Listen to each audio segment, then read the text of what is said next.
Նրան տապանում հյուրընկալել եմ ժողովրդավարության եւ անվտանգության հարցերի կենտրոնի ղեկավար հանուն հանրապետության կուսակցության քաղխորհրդի անդամ Արնոլ Բլեյանին, պարոն Բլեյան, շնորհակալ եմ հրավերն ընդունելու համար։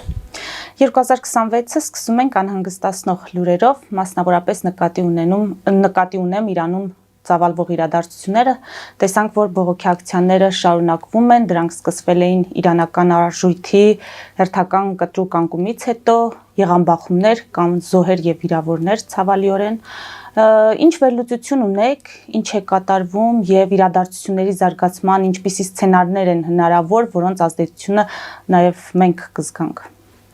Հնարավոր զարգացումների սցենարներից մեկն այն է, որ դա գնալով կմարի, ինչպես դա տեղի ունեցավ բոլորին վերջերս կարծեմ 19 թե 22 թվականին նույնաբովանդակ ցույցեր եղան, այն ժամանակ պատճառն իհարկե լրիվ այլ էր, դա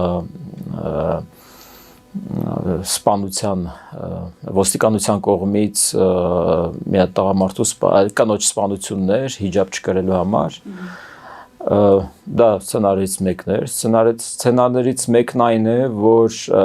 ռեֆորմիստական իշխանությունը նախագահ Փեզեշքյանի գլխավորությամբ կգիտակցի, որ այսպես շարունակել հնարավոր չէ, որովհետև նույնիսկ եթե այս պայդրությամբ այս ցույցերը մարեն, դա ի վերջո բերելու է էլի նոր բողոքների, նոր բորբոքումների եւ պորտկումների, որովհետև Իրանը այս իրավիճակում չի կարողանում գոյատևել, շարունակել զարգանալ եւ հենց այսօր էլ նորից հենց նախագահ Փեզեշքյանն էր խոսում, որ իրենք ունեն շատ լուրջ տնտեսական խնդիրներ եւ այո, Փեզեշքյանը կարծում եմ իր իշխանության հետ պետք է գտնի ձև այաթոլլաներին պարզապես իշխանությունից հեռացնի։ Սա սցենարներից մեկն է, ես կարծում եմ դա Քիչ հավանական է, բայց կառուցողական սցենար կլինի եւ դա չի բերի լուրջ զարգացումների կամ հնարավոր բացասական հետևանքների։ Սցենարներից մեկն է, որ դա կարող է դուրս գալ կառավարելիությունից եւ պարզապես տեղի ունենա հեղափոխություն։ Այդ հեղափոխությունն էլ ունի երկու սցենար։ Կամ մենք կունենանք շատ կայուն եւ արդեն մեր արժեհամակարգին համապատասխանող Իրան, միջազգային շուկային բաց եւ միջազգային քաղաքակիրթ աշխարհի մաս կազմող Իրան, դրանից բխող բոլոր դրական հետևանքներով հանդերձ, թե Իրանի, իրանցիների, թե Հայաստանի եւ տարածաշրջանի։ Դե մյուսն էլ կարող է լինել այն, որ այդ հեղափոխության արդյունքում կարող է լինել շատ անկառավարելի իրավիճակներ, սրացումներ, գիտեք, բազմաէթնիկ երկիր է եւ դժվար թե կարելի է կանխազգալ եւ կանխատեսել նույնիսկ թե ինչ հնարավոր զարգացումներ բացասական առումով կարող են տեղ ունենալ։ Այդ առումով ես կարծում եմ հնարավոր լավագույն տարբերակները երկուսն են, դա եթե հենց նախագահ Փեզեշքյանը կարողանա այաթոլլաների հետ գալ համաձայնության եւ Իրանը բացել միջազգային եւ աշխարհի հանդեպ, մյուսն էլ դա տեղի ունենա հեղափոխություն, միգուցե նորից շահը վերադառնա, հա, իր թորը գիտեք, որ թագաժառանգն է եւ քանիցս բարձրաձայնում է նման մտադրությունների մասին։ Մեր համար կարեւոր է, որպեսզի Իրանը մեկուսացված չլինի։ Մեր համար կարեւոր է, որպեսզի Իրանը չդիտարկվի Ռուսաստանի, Չինաստանի, Կուբայի, Վենեսուելայի, Հյուսիսային Կորեայի դաշնակից։ Մեզ համար դա է կարեւոր։ Մեզ համար կարեւոր է, որպեսզի Իրանի հետ մենք ունենանք իրապես դաշնակցային հարաբերություններ։ Որտեւ այս բանը մենք ունենք լավ հարաբերություններ, մենք ունենք արդեն ռազմավարական գործընկերային հարաբերություններ, չնայած փաստաթուղթը դեռ պատրաստ չէ, աշխատում ենք այդ ուղղությամբ, բայց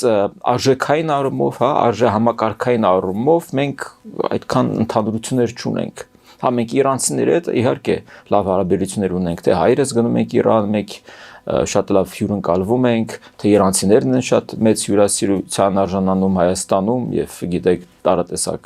տնտեսական հարաբերությունների, առևտրական հարաբերությունների մեջ են մտնում, բայց քաղաքական մակարդակում իհարկե Հայաստանն ու Իրանը տարբեր բևեռներում են գտնվում։ Ամերիկյան միջամտություն, հնարավոր միջամտություն սպասել թե ոչ կամ այդպիսի հնարավորություն ինչպես է գնահատում, մենք տեսանք, որ Թրամփ հայտարարեց, որ կարող են նաև աջակցել հակակառավարական ցույցերին։ Ուսումնասիրելով Իրանի փորձը, տեսնում ես, որ ընդհանրապես Իրանը չի հանդուրժում, իրանցիք այդպեսին են պատմականորեն, որ իրենք չեն սիրում, երբ դրսից իրենց թելադրվում է որևէ սցենար, որևէ զարգացման սցենար, բայց հաշվի առնելով Դոնալդ Թրամփի այդ յուրահատուկ հատկանիշները եւ մենք արդեն այսօր տեսնում ենք, որ օրինակ Իրանի տարբեր փողոցներում պաստառներ են փակցնում, Թրամփ մենք ձեզ սպասում ենք վերնագրով, միգուցե եւ նաեւ աշխարհն էլ է փոխվում, գիտեք արդեն այս տեղեկատվական նոր հնարավորությունների առումով, չնայած Իրանը այդ առումով փակ է, բայց այնուամենայնիվ VPN կա, տարբեր հնարավորություններ կան եւ այո, ես հավանական եմ համարում, որ Թրամփը կարող է միջամտել եւ դա ավելի դրական կլինի, եթե Իսրայելը միջամտի, որովհետեւ Իրանում կա հակաիսրայելականություն,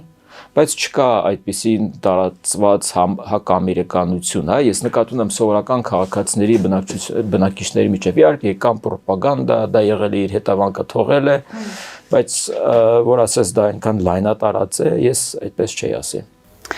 Պարոն Բլեյան, ինչ կատարվեց Վենեսուելայում։ Թրամփը իրեն հատուկ ոճով գործեց նաև այս երկրում եւ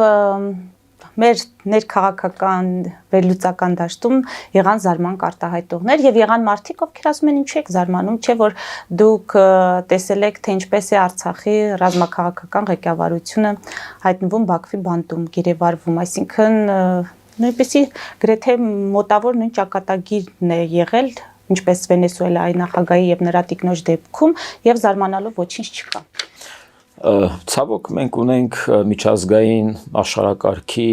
խարխլված իրավիճակ եւ այդ իրավիճակում այո մենք ունեցել ենք Արցախահայերի էթնիկ զտում, շրջափակում, մենք տեսանք թե Գազա միշտ տեղի ունեցավ, էլի մենք տեսանք որ արդեն հարևան երկրները կարող են հարձակվել մյուս երկրի վրա եւ դա պրևենտիվ պաշտպանություն անվանել, այնինչ մակով դա թույլատրված չէ, մակով միայն հարձակման դեպքում դու կարող ես իրավունք ունես պաշտպանվելու եւ հարձակվելու։ Այսինքն մենք ունենք արդեն խարխլված իրավիճակը, ել չասած թե ինչ արեց Ռուսաստանը 14 թվականից ի վեր, երբ փաստորեն միջազգայինորեն ճանաչված այդ թվում իր կողմից տարածքի մի մաս Ղրիմը պարզապես անեքսիայի ենթարկեց, հետո սկսեց հիբրիդային պատերազմ արդեն արևելքում, մի քանի շրջաններ հռչակեց, որ իր երկրի մի մաս են, այսինքն սա այն լուրջ հարվածներ եւ սկիզբներ, որ իհարկե մենք կարող ենք ավելի վաղ գնալ 2008 թվականին, երբ արդեն Վրաստանի տարածքներն էին միջազգայինորեն ճանաչված, հա, անկախ հռչակվում։ Տեսեք, նույն Արցախի պարագայում իհարկե այնտեղ էին մենք դիտարկում որպես անջատողական, բայց համենայնդեպս չկար այդ ճանաչումը եւ հետեւաբար դա չէր դիտարկվում որպես տարածքային ամբողջականության խախտում Ադրբեջանի, այլ խոսքը գնում էր հենց ազգերի ինքնորոշման սկզբունքի կիրարկման կարևորության վրա։ Այդ առումով եւ մեր միշտ պայքարը եղել է հենց այն բանի համար, որպեսզի մենք չդիտարկվենք, հա, Արցախյան խնդիրը չդիտարկվի Աբխազիայի, Օսեթիայի, Մերձնեստրի կամ այլ ինչ որ անջատողականության հետ կապված, այլ հակառակը Կոսովոյի տարբերակով ավելի նմանություն մենք ունենայինք։ Իհարկե մենք շատ խնդիրներ ենք ունեցել, շատ բաստողներ ենք ունեցել, չշեղվենք, ի վերջո նույն Արցախի իշխանությունը երբեք որևէ փորձել չի կատարել, որպեսզի Կոսովոյի իշխանությունների հետ որևէ լեզու գտնի կամ հարաբերություններ շփում ունենա, դա մի խոսքով։ Եվ այդ իրավիճակում իհարկե Վենեսուելայի պարագան գիտեք երկու բան կառանձնացնեի։ Մեկը այն է, որ Վենեսուելայի իշխանությունը գտնվում է այն բարիկադների հակառակ կողմում։ Այսինքն Վենեսուելայի իշխանության շնորհիվ օրինակ Ռուսաստանը, Իրանը, Հյուսիսային Կորեան, Չինաստանը, իրանք բոլորը մի զամբյուղի մեջ են հայտնվել։ Եվ թույլատնելով Վենեսուելան կամ ավելի շուտ որտեղ Վենեսուելան կա իշխանություն, կա բնակչություն եւ եթե այս ամենի հետևանքով բնակչությունը սկսի ստանալ իր օգուտները, ապա մենք կարող ենք ասել, որ այն շտեղ ունեցավ Վենեսուելայում ի շահ վենեսուելացիների էր։ Բայց դա թույլատնում է իհարկե Ռուսաստանի դիրքերը, որովհետև դրանից մեկ ամիս առաջ խոսքեր է գնում, որ Ռուսաստանը կպաշտպանի, այն թվում նաև Չինաստանը կպաշտպանի Վենեսուելային, բայց մենք տեսանք թե Սիրիայում Ասադի ռեժիմի անկումը, թե Վենեսուելայում Մադուրոյի ռեժիմի անկումը ցույց է տալիս, որ Ռուսաստանը, ինչպես Թրամփն էր նկարագրել, թղթե վագր է, պարզապես ձեռքին ունի միջուկային զենք, այդ իսկ պատճառով փորձում են այլ մոտեցմամբ զսպել ագրեսորի ախորժակը, հա։ Մյուս կողմից իհարկե դա նորից խնդիրներ առաջացնում, երբ մեկ այլ երկիր կարող է ռազմական դեսանտ իջեցնել եւ իր երկրի ներքի օրենքներին համապատասխան, ինչպես իրենք են նկարագրել, քանի որ կար Միացյալ Նահանգների դատարանի կողմից Մադուրոյի նկատմամբ քաղաքական հետապնդում եւ ոստիկանությունը գնաց եւ իրագործեց Մադուրոյին դատարան բերելու կարգադրությունը, ում օժանդակում էին նաև արդեն հատուկ ջոկատայինները Միացյալ Նահանգների, այստեղ իհարկե խնդիր կա, որովհետև միջազգային իրավունքի տեսակետից դա չի դիտարկվում նորմալ, դա խնդրահարույց է իհարկե, որովհետև մենք տեսնում ենք հիմա Դմիտրի Մեդվեդևն օրեցօր խոսում է, թե բա մենք էլ նույն բան կարող ենք անել, մենք էլ ենք նույն բանը փորձում անել, ուղղակի տարբերություն Ուկրաինայի եւ Վենեսուելայի միջև, Ուկրաինան ժողովրդավարական պետություն էր, միջազգայինորեն ճանաչված նախագահ ունի եւ նա պատերազմում է ագրեսիայի դեմ պաշտպանելու իր անկախությունն ու ժողովրդավարությունը։ Վենեսուելայի պարագայում կա միջազգայինորեն ճանաչված տարածք, ոչ ոք չի փորձում Վենեսուելայից որևէ տարածք անջատել, սա էլ է տարբերություն, Միացյալ Նահանգները չի ասել, որ դիցուկ Կարակասը կամ ինչ-որ մեկ այլ տարածք պետք է լինի անջատ Վենեսուելայից, այլ պարզապես իշխանափոխություն է լինում, ընդ որում փոխնախագահը, որ հենց Մադուրոյի իշխանության տարիների նշանակված փոխնախագահն է, շարունակում այսօր գործել որպես նախագահի ժամանակավոր պաշտոնակատար։ Թե ինչ զարգացումներ կհետևեն, պետք է սպասենք։ Ես միայն կցանկանամ, որպեսզի այն պայմանները, որոնք այսօրվա ամերիկյան վարչակազմը առաջ է քաշում, այն է, որ Վենեսուելան դադարի նավթ վաճառել իր հակառակորդներին, իսկ Միացյալ Նահանգների հակառակորդները բացառությամբ մեկ երկրի դա նաև մեր հակառակորդներն են, խոսքը գնում է Իրանի մասին, եւ մյուս կողմից նաև նա պահանջում է, որ լինեն նոր ընտրություններ այդ ամենից հետո, եւ ես ուզում եմ, որ Վենեսուելայում լինի նոր ընտրություն, նոր ժողովրդավարական ընտրություններ, որը նաև կշարունակվի կտարածվի Կուբայի վրա, կտարածվի Կոլումբիայի վրա, շատ լավ կլինի, եթե Լատինական Ամերիկայում ժողովրդավարական մի արաբական գարուն բացվի այնտեղ, դա միայն կթույլատնի Ռուսաստանի դիրքերը եւ դա կուժեղացնի Ուկրաինայի դիրքերը։ Ֆելիչե ժամանակակից ատամնաբուժական կլինիկա։ Այստեղ հարմարավետությունն ու խնամքն առաջնային են։ Այստեղ կիրառվում են ատամնաբուժական ամենաժամանակակից տեխնոլոգիաներ, ճշգրիտ ախտորոշում, արդյունավետ բուժում, նուրբ փորձառություն եւ անհատական մոտեցում։ Սկսած սովորական մանրուքներից մինչև առաջադեմ ընթացակարգեր, այստեղ դուք գտնվում եք բարձր որակավորում ունեցող եւ փորձառու ատամնաբուժական մասնագետների ձեռքերում։ Մեր բարեկամական եւ հյուրընկալ անձնակազմն այստեղ է յուրաքանչյուր այցը հաճելի դարձնելու համար։ Ֆելիչե, ձեր առողջ եւ ամենաերջանիկ շպիտը սկսվում է այստեղից։ Եկեք եւ բացահայտեք նորարարության փորձագիտության եւ կարեկցանքի կատարյալ համադրությունը։ Վաճառվում է գերմանական հնաոճ դաշնամուր 1892 թվականի արտադրության ֆոն Մուլբախ, գտնվում է գերազանց վիճակում, կինը 15000 ԱՄՆ դոլար, հեռախոսահամար 094 115 310։ Երևան փոստը Գրանադա Հյուզում տեղեկացնում է։ Դրամական փոխանցումներ 1%-ով։ Օդանավով 1 պաունդը 2.99, նավով Ուղարկեք մեկ արկղ, երկրորդ արկղը անվճար։ Ավտոմեքենաների փոխադրում անհավատալի արժեքներով։ Ինչպես նաև կահույք եւ մեծ չափի բեռների փոխադրում։ Jackpot հագուստի խանութը երկրորդ մասնաճյուղն է բացել Գլենդելի սրտում, որտեղ կարող եք ձեռք բերել եվրոպական եւ ամերիկյան ընտիր հագուստեղեն, կոշկեղեն, աքսեսուարներ, պայուսակներ ամենահարմար արժեքներով։ Նաև կարող եք ցանկացած ապրանք պատվիրել եւ ձեռք բերել կարճ ժամանակում։ Jackpot-ի Գլենդելի հասցեն է 1135 North Pacific Avenue, հեռախոս 818 813 2252։ Jackpot հագուստի լավագույն կենտրոնը Գլենդելում։ 60-ից ավելի ճանաչված եվրոպական բրենդների ինքնատիպ, չկրկնվող եւ մատչելի ընտրանին Fortuna Home and Country House խանութ սրահում։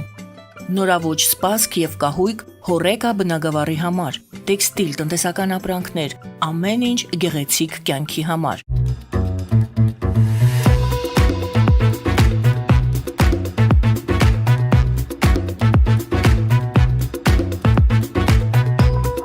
Արարատ ռեստորան, ընտանեկան եւ ընկերական ժամանցի լավագույն հասցե, սիրված արտիստներ, հյուրընկալ մթնոլորտ, հարուստ ճաշացան, անմահական խորտիկներ։ Արարատ ռեստորան, հասցեն անփոփոխ, սիրով սպասում ենք ձեզ։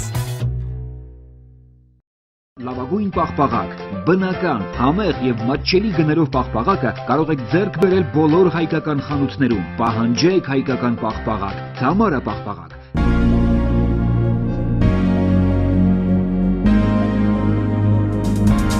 Տպագրեք ձեր գիրքը Նոյան տապան տպագրատանը, ինչպես նաև թերթեր, ամսագրեր, բուկլետներ եւ այլն։ Հասցեն քաղաք Երևան, Իսահակյան 28 առաջին հարկ։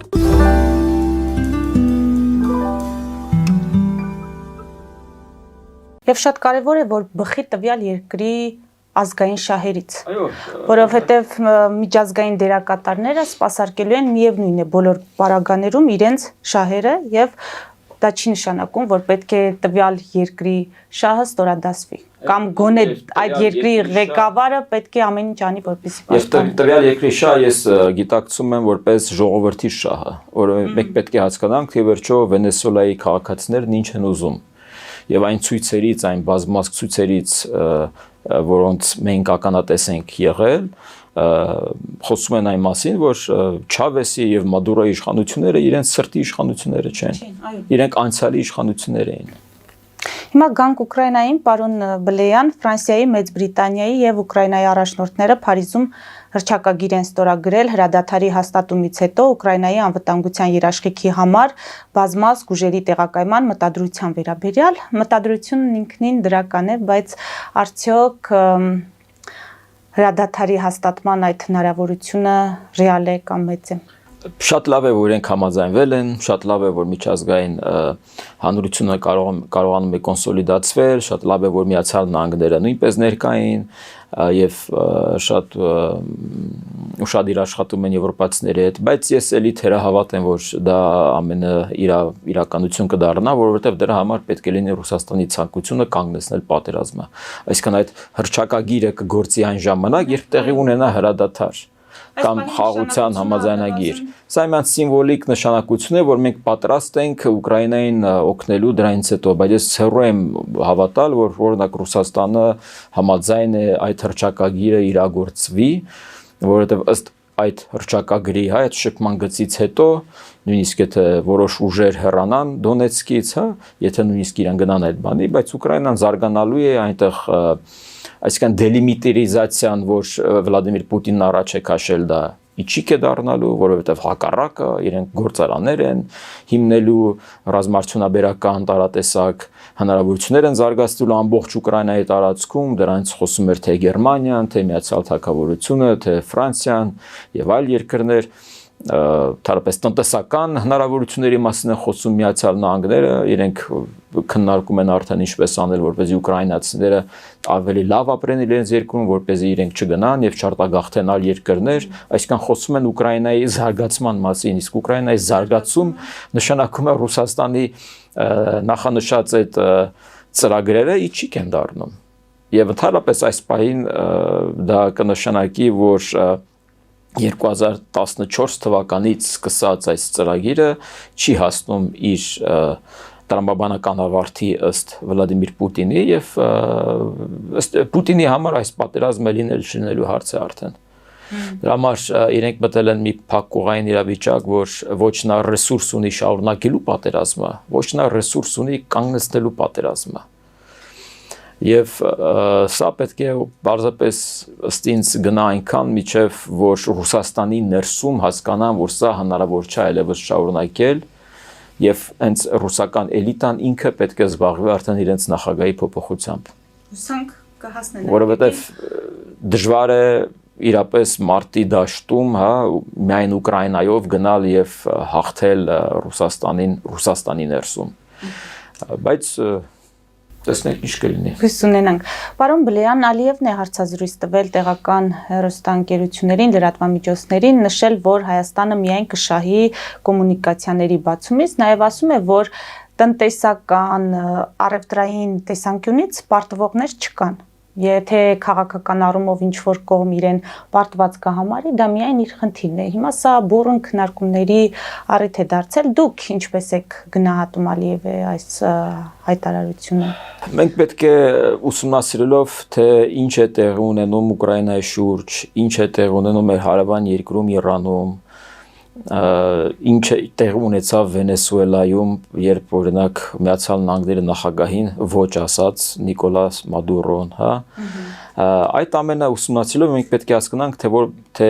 որքան մենք շահավետ ենք դուրս եկել օգոստոսի 8-ի համաձայնագիրը ստորագրելով Միացյալ Նահանգների նախագահի հետ եւ Միացյալ Նահանգային բերելով այս տարածաշրջան եւ Միացյալ Նահանգների նախագահին դարձնելով դերակատար հայ-ադրբեջանական հարաբերությունների զարգացման կարգավորման շուրջ, որտեղ նույն Իլհամ Ալիևը այդ նույն հարցազրույցում կամ այդ հանդիպման ժամանակ նաեւ փառաբանում էր նախագահին, Թրամփին, իր վարչակազմին, այնինչ Մադուրոն իր վաղեմի մի ընկերն էր, իրենք իրար հետ ժամանակ ունեին անցկացրած, Վենեսուելայի նախկին արդեն նախագահը 2 անգամ Բաքվում է եղել իր կնոջ հետ, հա։ Բայց Իլհամ Ալիևը, գիտեք, որպես շատ հեռատես քաղաքական գործիչ, մենք դա պետք է ընդունենք, կարծում եմ այստեղ որևէ բան չկա, նա կարողանում է հասկանալ, որ քաղաքական իրավիճակը, աշխարհաքաղաքական իրավիճակը փոխված է։ Եվ ես ուրախ եմ, որ նա իր մեջ գտավ այդ հեռատեսությունը, որպեսզի չդառնա պրոքսի Ռուսաստանի Դաշնության ձեռքում, իսկ նա այդպես էր։ Մի քանի անգամ այստեղ այդ հարցազրույցներ ենք ձեր մոտ ունեցել եւ միշտ շեշտել ենք այն հանգամանքը առաջ անցած տարի ապրիլին, մայիսին, հունիսին, հուլիսին, որ Ադրբեջանը բուտգործիկ է Ռուսաստանի ձեռքում, հա, Հայաստանի դեմ։ Բայց նա գտավ փաստորեն այդ խոհեմությունը, չդարձավ պրոքսին, իհարկե նա կարող էր փորձել ավելին կորզել Հայաստանից, նույն Միացյալ Նահանգների նախագահի օգնությամբ, բայց մենք ունենք այն ինչ ունենք, մենք ունենք խաղաղություն, հաստատված խաղաղություն, իհարկե մենք չենք կարող ասել, որ 99%-ով ամեն ինչ լավ է, ամեն ինչ անցել է եւ երկարատև է, բայց այս պայդրությամբ տնտեսական համագործակցությունը, թե երկկողմ, թե բազմակողմ, այն երաշխիքներից է լինելու, որ հետագայում Ադրբեջանը դիցուտ մի օր չի ցանկանա որևէ ռազմական ագրեսիայի գնալ Հայաստանի դեմ։ Մենք այս տեսանկյունից պետք է նայենք, մենք պետք է հասկանանք, որ իրավիճակը կարող է լրիվ այլ հունով ընթանալ։ Կարող է ընթանալ մի իրավիճակով, երբ օրինակ Ադրբեջանը կուզենար ռազմական ուժով վերցնել Զանգեզուրյան միջանցքն իրենց ասած։ Եվ մենք չգիտենք, թե ինչ ընթացք կստանար։ Մենք չգիտենք, թե օրինակ նույն Դոնալդ Թրամփը կարող էր ասել ինձ չի տակրկրում ոչ միջինասիական պետությունները, ոչ Միջին Միջանցքը, ոչ Հայաստան, Ադրբեջանը, ինչ ուզում եք արեք, Ադրբեջանը մեր եղբայրն է, Իսրայելը եղբայրն է, Իրանի դեմ է, խնդրեմ գնացեք, ինչ ուզում եք արեք։ Բան էլ ասեցի Արցախայի հետ կապված նախընտրական թեմա էր, մի բան ասեցի, անցավ գնաց, բայց մենք չունեցանք այս սցենարը, չէ՞, բայց 20 թվականին մենք ինչ էր եղել, 20 թվականին։ Նույն Դոնալդ Թրամփն ինչ էր ասում։ Հայերը կռվող են, ապրեք դուք, լավ է։ Բայց դրանից այնքան բան չեղավ։ Եվ մենք անհանգստանում ենք, որ Դոնալդ Թրամփի վերադարձով եւ Ջո Բայդենի կամ Քամալա Հարիսի գնալով Ադրբեջանը կարող է նորից գնալ այդ ռազմական ագրեսիայի։ Մանավանդ որ կա Ռուսաստանի կողմից աջակցություն այդ գաղափարին եւ հակառակը հորդորանք կար Ռուսաստանի Դաշնության կողմից։ Եվ ի վերջո Ռուսաստանը համաձայնվել էր Ղարաբաղից գնալ այն գնով, որ նա կվերադառնա այստեղ արդեն իր սահմանապահներով եւ կղեկավարի թե Ադրբեջանը, թե Հայաստանը իր ներկայությամբ, իր ֆիզիկական ներկայությամբ, բայց հիմա մենք ունենք այն ինչ ունենք։ Իհարկե, դա չի նշանակում, որ արդեն Ադրբեջանը լավն է, Իլհամ Ալիևը պետք է սիրենք եւ այլն, բայց պետք է զգացմունքները դնենք մենք կողմ եւ մտածենք ինչպես անենք, որպեսզի Իլհամ Ալիևն էլ մշտնջենական չէ, ի վերջո մի օր այնտեղ փոփոխություն կլինի, թեկուզ եթե ոչ էլիտայի, բայց գոնե դեմքերի փոփոխություն կլինի, մեր մոտ դեմքերի փոփոխություն կլինեն, ինչ նոր զարգացումներ կլինեն եւ այո, ես կարծում եմ, որ հայ-ադրբեջանական տնտեսական համագործակցությունը այն երաշխիքներից է նաեւ, որ հետագայում չեն լինի որևէ ռազմական գործողություններ, որ հետագայում մենք մի օր կկարողանանք վերադառնալ Արցախ եւ ոչ միայն, որ ի վերջո մեր հայրենակիցներին կվերադարձնեն մեզ, հա, գերեվարված, թե զինվորական, թե Լեռնային Ղարաբաղի նախկին ղեկավարները փոքր քայլերով պետք է գնանք առաջ։ Էլի կարող ենք չսիրել, էլի կարող ենք չապավինել, էլի կարող է կասկածենք եւ այլն, իսկ խոսել օրինակ ադրբեջանական բենզինից եւ այլն, դե կներեք էլի, ոտ 30 տարի ռուսական բենզին էինք գնում, հետո նորմալ էր դա։ Ես էլ եմ գնել այդ բենզինը հետո, եւ այդ բենզինով ուկրաինացիներ են սպանում, չէ՞։ Մեզ էին սպանում նաեւ, զենք էին վաճառում Ադրբեջանի, որ մեզ սպանեն։ Այդքան որ խորանանք, այնքան հարցեր կան։ Այո, ի վերջո թուրքական շորեր էինք բերում,